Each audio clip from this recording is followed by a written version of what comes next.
एक राज्य में एक राजा और एक रानी रहते थे, जिनकी 4 संतानें थी, 2 लड़के और 2 लड़की। एक लड़की का नाम पूर्णिमा तथा दूसरी लड़की का नाम अमावस्या था। पूर्णिमा घर के कामों में निपुण थी। वह घर का पूरा काम करती और भगवान की पूजा अर्चना भी किया करती थी। इसके अतिरिक्त समय मिलने पर वह गौ माता की सेवा भी किया करती थी।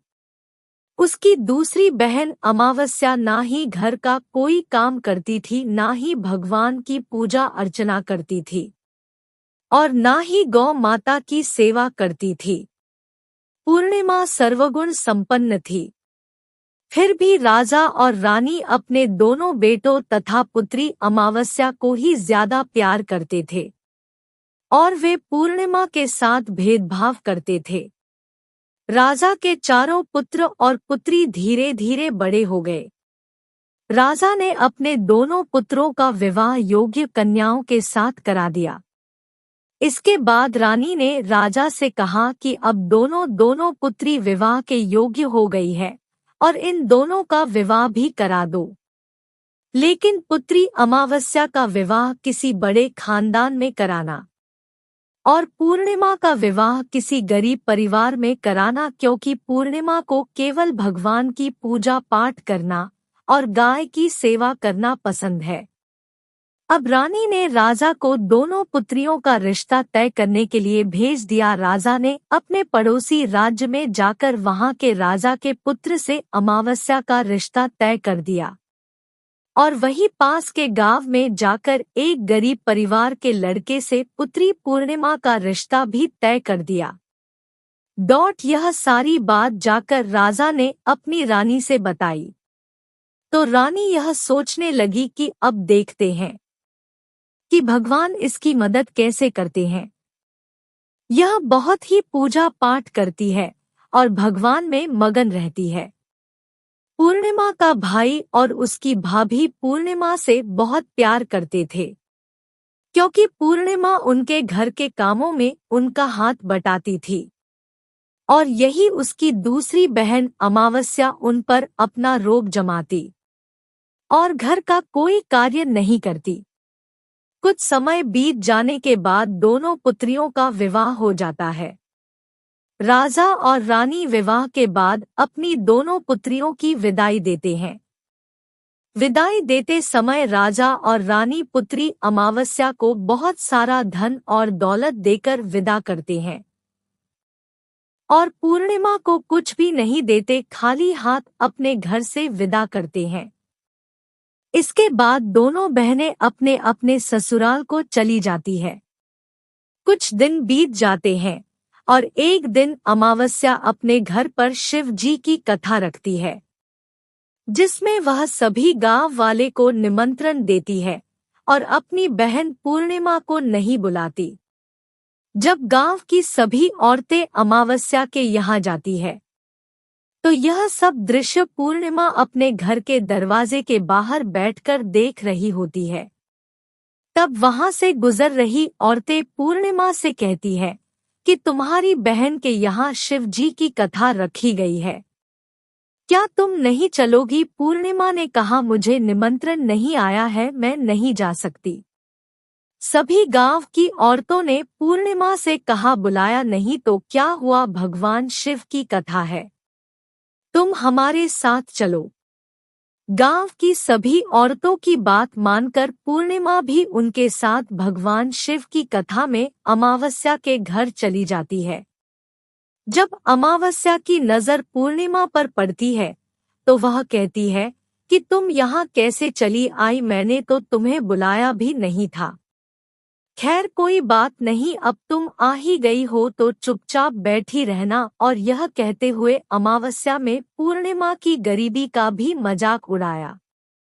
पूर्णिमा की आंखों में आंसू आ गए और रोते रोते मन ही मन में पूर्णिमा भगवान शिव से विनती करती है, हे भगवान, क्या पूजा पाठ करना गलत है? गौ माता की सेवा करना गलत है?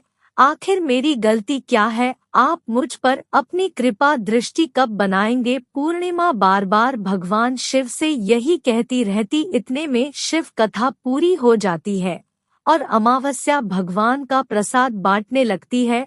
वह सभी लोगों को प्रसाद देती है, लेकिन पूर्णिमा को प्रसाद नहीं देती। पूर्णिमा बिना प्रसाद के ही अपने घर लौट जाती है। रास्ते में वह यह सोचते हुए चलती है कि यदि बच्चे उससे कथा का प्रसाद मांगेंगे तो वह उन्हें क्या जवाब देगी।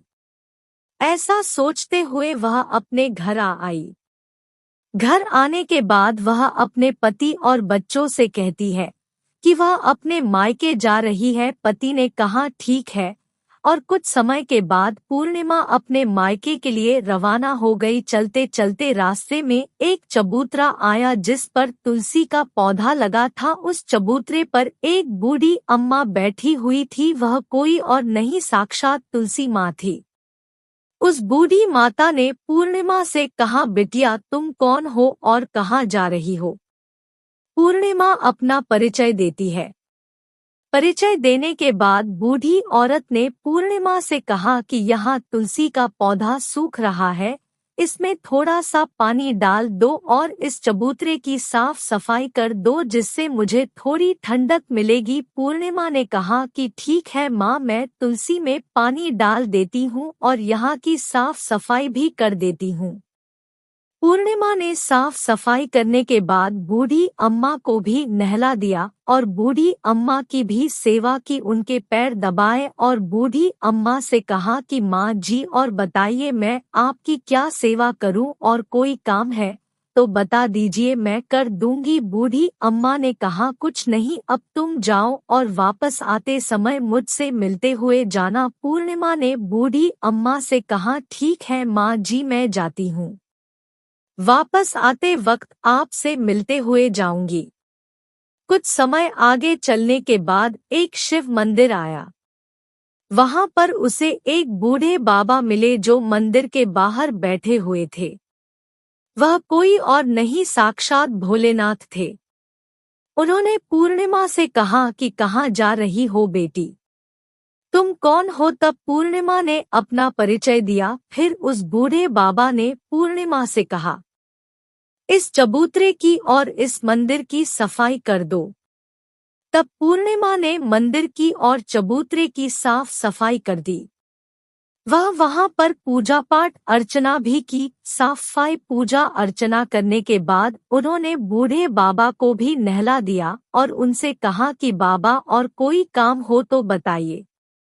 तब बूढ़े बाबा ने कहा नहीं बेटी, अब तुम जाओ और वापस आते वक्त मुझसे मिलते हुए जाना। पूर्णिमा ने कहा ठीक है बाबा, मैं जाती हूँ, वापस आते हुए आपसे मिलते हुए जाऊंगी।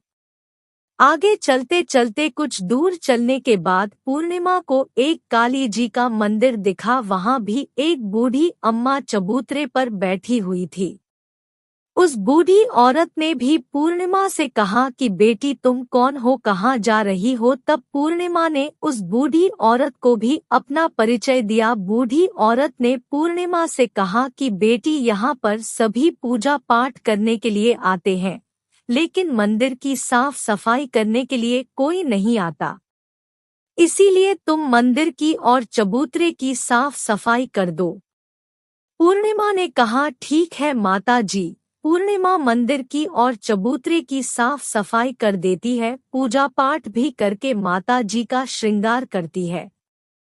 उस बूढ़ी अम्मा को भी नहला देती है और बूढ़ी अम्मा के पैर दबाते हुए कहती है कि सभी काम हो गया है माँ जी, और कोई काम हो तो बताइए। बूढ़ी अम्मा कहती है कि नहीं बेटी, अब तुम जाओ, लेकिन वापस आते वक्त मुझसे मिलते हुए जाना। पूर्णिमा कहती है ठीक है, और वह आगे चली जाती है। आगे चलते चलते एक नदी आती है। वहां पर भी एक बूढ़ी अम्मा बैठी रहती है और वह कहती है कि बेटी तुम कौन हो और कहाँ से आई हो। उन्हें भी पूर्णिमा अपना परिचय देती है। बूढ़ी औरत पूर्णिमा से कहती है कि नदी पर स्नान करने तो यहाँ पर सब आते हैं, लेकिन यहाँ की साफ सफाई कोई नहीं करता, इसलिए तुम इस किनारे पर साफ सफाई कर दो। पूर्णिमा कहती है ठीक है माँ जी। वह वहाँ की साफ सफाई कर देती है और उस बूढ़ी अम्मा के पैर दबा देती है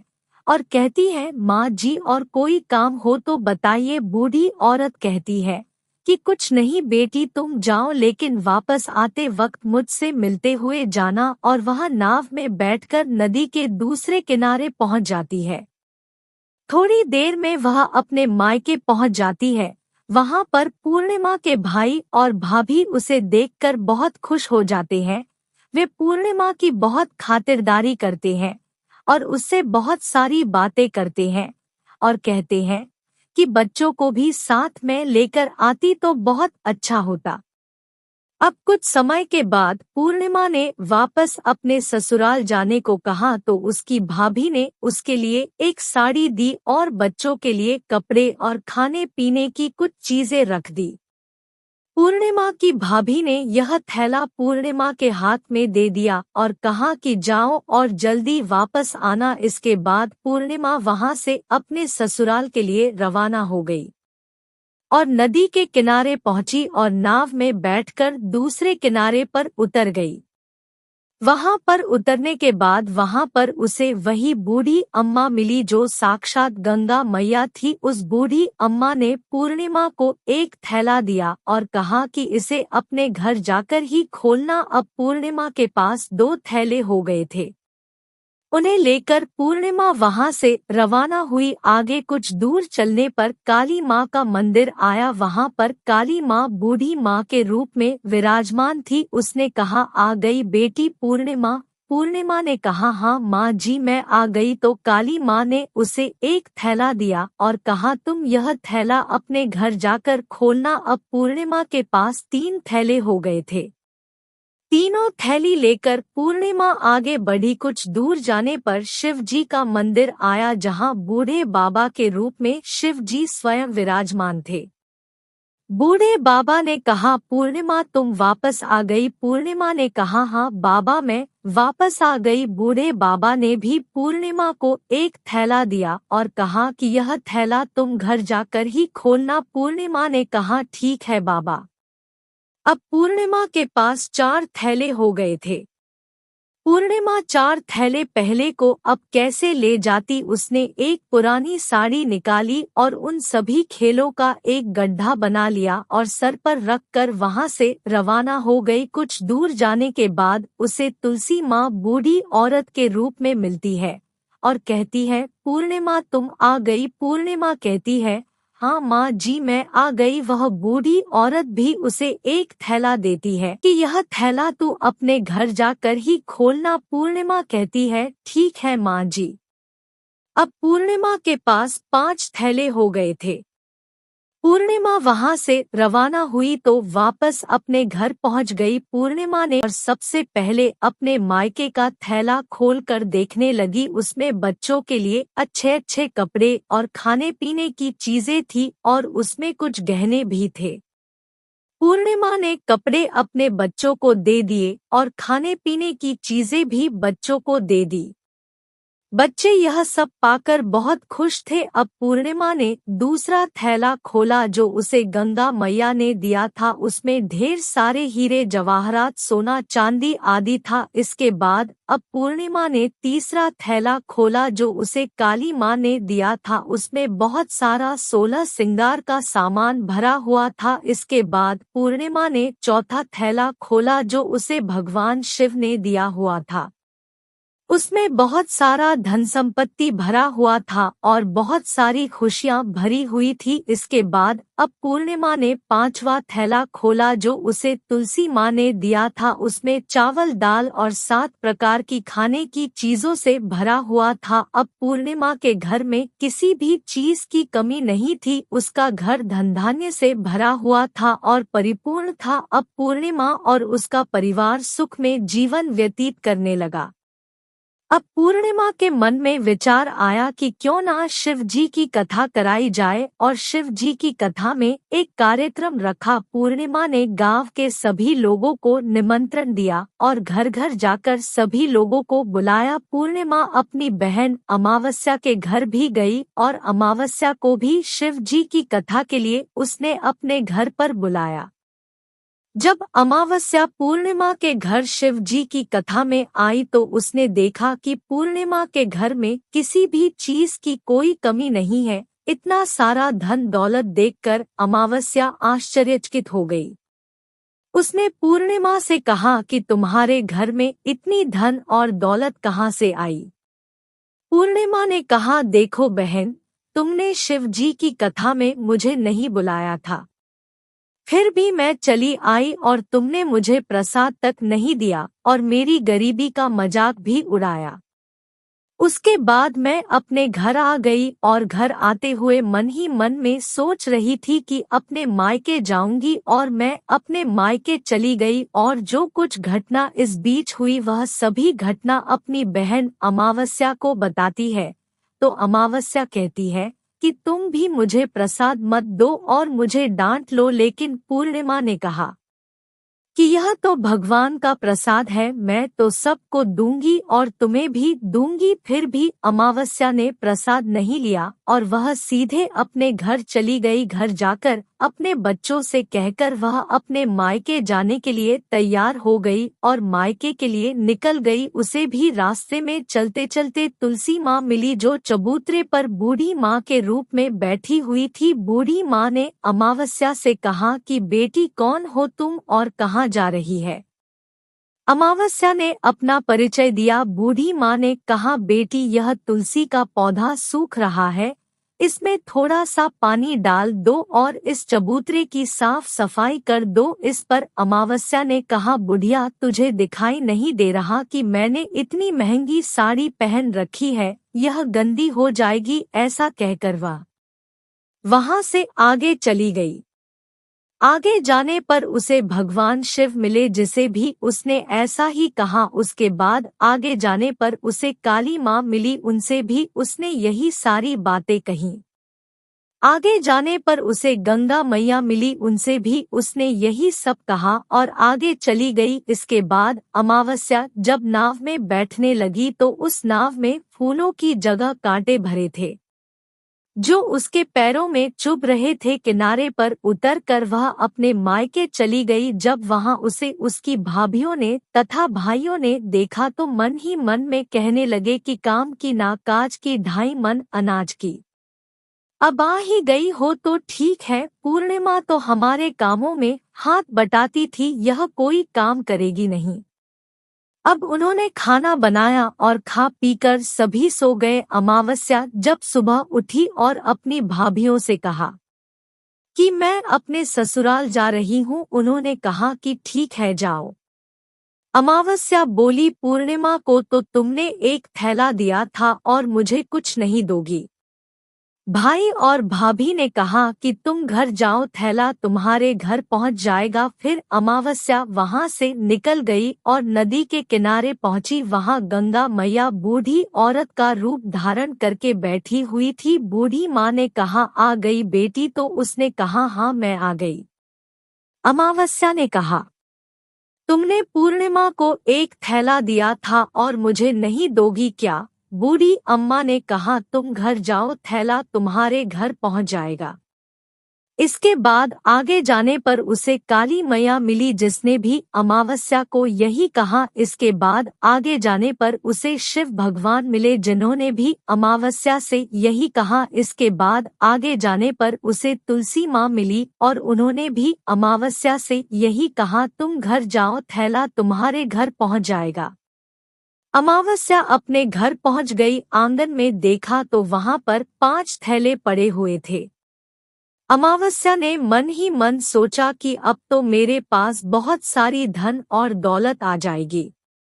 जल्दी जल्दी उसने सभी थैले को खोला। किसी में मिट्टी थे तो किसी में पत्थर, किसी में कंकर और किसी में कोयला। उसे मायके से भी कुछ नहीं मिला था। इन थैलों में कुछ भी नहीं था। अमावस्या दौड़ती हुई पूर्णिमा के घर गई और कहती है कि तुम्हें तो इतना सब कुछ मिला, मुझे तो कुछ नहीं मिला, आखिर क्यों? तो पूर्णिमा कहती है कि जब मैं अपने मायके जाती हूँ तो अपनी भाभियों के साथ उनके कामों में हाथ बटाती हूँ, उनके साथ मिलकर काम करती हूँ, लेकिन तुम ऐसा कुछ नहीं करती। उनकी इज्जत भी नहीं करती, इसीलिए वह तुम्हें भला क्या देंगी। इसके बाद तुमने गंगा मैया को ठुकरा दिया और काली माँ को भी ठुकरा दिया और भगवान शिव को भी तुमने ठुकरा दिया, इसलिए उन्होंने भी तुम्हें कुछ नहीं दिया। अमावस्या कहती है कि बहन तुम मुझे माफ कर दो, मैंने तुम पर हमेशा अत्याचार किया है। मुझे कुछ नहीं मिला तो कोई बात नहीं, मैं भी भगवान की भक्ति करूंगी और सब कुछ प्राप्त कर लूंगी। मुझे इन सब चीजों का रहस्य बताओ। तो पूर्णिमा ने कहा कि तुम 3 सूत्र का ज्ञान ले लो, इनको अपने हृदय में बसा लेना। मैंने भी यह 3 सूत्र अपने जीवन में अपनाए थे और सच्चे मन से भगवान की भक्ति पूजा पाठ की थी। फिर भगवान ने मुझे यह सब कुछ दिया और तुम्हारे पास जो कुछ था वह भी सब खत्म हो गया। इसके बाद अमावस्या अपने घर गई, भगवान की पूजा पाठ करने लगी। भगवान शिव से उसने माफी मांगी और गौ माता की सेवा भी की और दूसरों की मदद भी करने लगी।